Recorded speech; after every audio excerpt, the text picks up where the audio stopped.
अस्सलाम वालेकुम दोस्तों, फिनोमिनल फैक्ट्स में आप सबको खुश आमदीद। आने वाले वक्त का पता तो सिर्फ अल्लाह को है और अल्लाह ने अपनी आखिरी किताब कुरान पाक में क़यामत तक होने वाले हर वाक़े की पेशगोई कर दी, जिसमें कुछ बातें खुली और कुछ ढकी छुपी हैं ताकि समझने वाले समझ जाएं। अल्लाह फरमाता है, अक्ल वालों के लिए इसमें खुली निशानियाँ हैं। आज दुनिया जैसे जैसे साइंस की मदद से तरक्की के मनाजिर तय कर रही है, वैसे वैसे आज की जदीद साइंस कुरान के सच्चा होने पर मोहर लगाती जा रही है।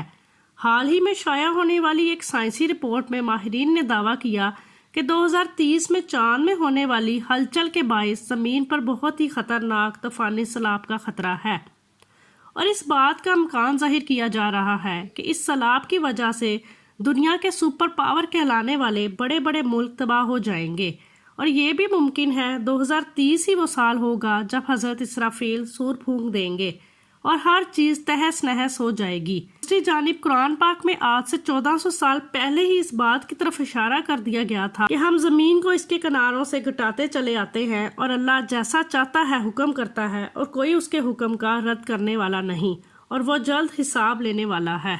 दोस्तों, अब सवाल ये पैदा होता है कि चांद पर हलचल की वजह से ज़मीन पर आने वाला सैलाब किस कदर तबाही मचा सकता है। इससे मुतालिक माहिरीन का कहना है कि चांद पर थोड़ी सी हलचल होने के बाद दुनिया में दिन का वजूद सिरे से ही ख़त्म हो जाएगा और हमारे निज़ाम शमसी के तमाम सियारे अंधेरों में डूब जाएंगे। चूँकि चांद और सूरज दोनों लाजम मलजूम हैं, इसलिए चांद में खराबी की वजह से सूरज पर गहरे असरात मरतब हो सकते हैं।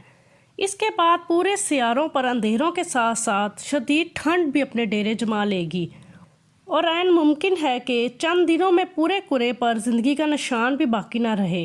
इसके बाद समंदर में मौजूद पानी भी आज़ाद हो जाएगा, जिससे बड़ी बड़ी लहरें पैदा होंगी और इन लहरों के सबब सुनामी का ख़तरा पैदा हो जाएगा, जिससे सारी ज़मीन पानी के अंदर डूब जाएगी, जिससे समंदरों के किनारों पर मौजूद बड़े बड़े शहर अपना वजूद खो बैठेंगे। दीगर शहरों के डूबने के खतरात भी सर पर मुंडलाने लगेंगे। पानी के आज़ाद होने के बाद साइंसदानों के मुताबिक हवा भी आज़ाद हो जाएगी और 1100 किलोमीटर फ़ी घंटे की रफ्तार से चलना शुरू कर देगी। लिहाजा हवा की ये रफ्तार किसी भी चीज़ को ज़मीन पर टिकने नहीं देगी और हर चीज़ हवा के बगोलों के साथ उड़ना शुरू कर देगी और पहाड़ ऐसे उड़ रहे होंगे जैसा कि रुई हो। माहिरीन का मज़ीद कहना है कि हो सकता है इन तब्दीलियों की वजह से ज़मीन में गर्दिश की रफ्तार में कमी वाक़या हो जाए और अगर वाकई ऐसा हो गया तो ज़मीन का सारा निज़ाम बर्बाद हो जाएगा। सिर्फ यही नहीं बल्कि माहिरीन के मुताबिक अगर ज़मीन की गर्दिश ख़त्म हो गई तो ज़मीन के अंदर हर चीज़ हरकत करना शुरू कर देगी और ज़मीन के अंदर मौजूद लावा उबलने लगेगा और ज़मीन की सतह से बाहर आने के लिए ज़ोर लगाएगा, जिससे ज़लज़ले आएंगे, पूरे के पूरे शहर उलट जाएंगे। इसके बाद ज़मीन का मौसम बिल्कुल ख़त्म हो जाएगा और हर चीज़ जल बुनकर इंतहा को पहुंच जाएगी। क्योंकि ज़मीन के अंदर दिन रात का होना और मौसमों की तब्दीली ज़मीन की गर्दिश के सबब मुमकिन है। लिहाजा अगर चांद में हलचल की वजह से ज़मीन की गर्दिश रुक गई तो मौसम की तब्दीली भी थम जाएगी और फिर ज़मीन का जो हिस्सा सूरज के सामने होगा वो शदीद गर्म और जो पीछे होगा वो शदीद ठंडा हो जाएगा। माहिरीन के मुताबिक अगर ये सब कुछ होने के बावजूद भी लोग ज़िंदा बच गए तो सिर्फ ज़मीन के सर्द और गर्म हिस्सों के किनारों पर ज़िंदगी को बाकी रख पाएंगे और बाकी ज़मीन उनके लिए साजगार नहीं रहेगी। माहिरीन के मुताबिक अगर हम इस तमाम तबाही से बच भी निकले तो फिर भी हमारा खात्मा चाँद की वजह से इंतहाई भयानक होगा, क्योंकि माहिरीन की रिपोर्ट में कहा गया है कि चांद का अंदरूनी दर्जा हरारत अब गिर रहा है, जिस वजह से चांद आहिस्ता आहिस्ता सिकुड़ रहा है। चांद के सिकुड़ने की वजह से चांद पर चट्टानों पर गहरी दरारें पड़ चुकी हैं, जिससे उस पर वक्तन फवक्तन ज़लज़ले भी आते हैं, जो अमूमन इन दरारों के आसपास की चट्टानों में पैदा होते हैं। माहिरीन कहते हैं कि चांद हर साल ज़मीन से एक अंदाजे के मुताबिक 5.1 इंच दूर जा रहा है और इस अमल में ज़मीन की गर्दिश दरअसल सुस्त हो रही है। इसके बाद सवाल ये पैदा होता है, क्या होगा अगर एक रात चांद महज गायब हो जाए।